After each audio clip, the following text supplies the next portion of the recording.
Une aire de jeu au Boucholeur, les enfants sont insouciants. Les promeneurs sur la digue toute neuve sont sans doute loin de s'imaginer qu'il y a 10 ans ici, c'était le chaos. Xynthia était passée par là, maison éventrée, inondée, des victimes et un président de la République qui pose un principe. Nous ne laisserons pas se réinstaller des gens dans des maisons situées dans des lieux où il y a un risque mortel. La doctrine des zones noires était née, mais beaucoup refusent cette logique. L'État veut racheter des maisons, même à bon prix. Il ne cède pas aux pressions.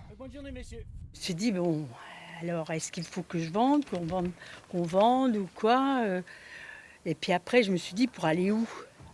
Et puis, ben non. Leurs menaces, on se les a mis sous le bras et puis voilà. Voilà. Et puis nous, on a voulu aider à sauver le village, quoi. Plus de gens restaient, mieux c'était, quoi.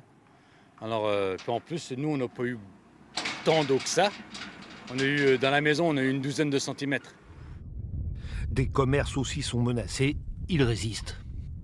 Étaient indemnisés que les maisons d'habitation et pas les commerces. Moi, à l'époque, ça faisait déjà pratiquement 10 ans que j'étais installée, donc il était hors de question de quitter les Boucholeurs. Et surtout que moi, je suis une fille des Boucholeurs et que le bâtiment là où nous sommes aujourd'hui était la maison de mon arrière-grand-mère. Donc de toute façon, il était juste pas possible de partir. À Foura aussi, sur la presqu'île de la Fumée, l'eau est partout. Une quarantaine de maisons ont été rasées. Alain Grinda, lui, a refusé l'inéluctable. Il y avait les enfants qui avaient l'habitude de venir. On savait que c'était notre maison pour la retraite. Enfin, il y a beaucoup de choses qui ont fait qu'on disait on n'a pas envie de déménager une autre fois. Enfin, il y avait beaucoup de choses. Moi, j'en ai subi en mer, des grosses vagues, des tempêtes, etc. Faut l'accepter. Faut l'accepter. Voilà. Quand on vit au bord de la mer, il faut accepter le beau et le risque. Les zones noires ont depuis été abandonnées. Eux sont restés sans regret.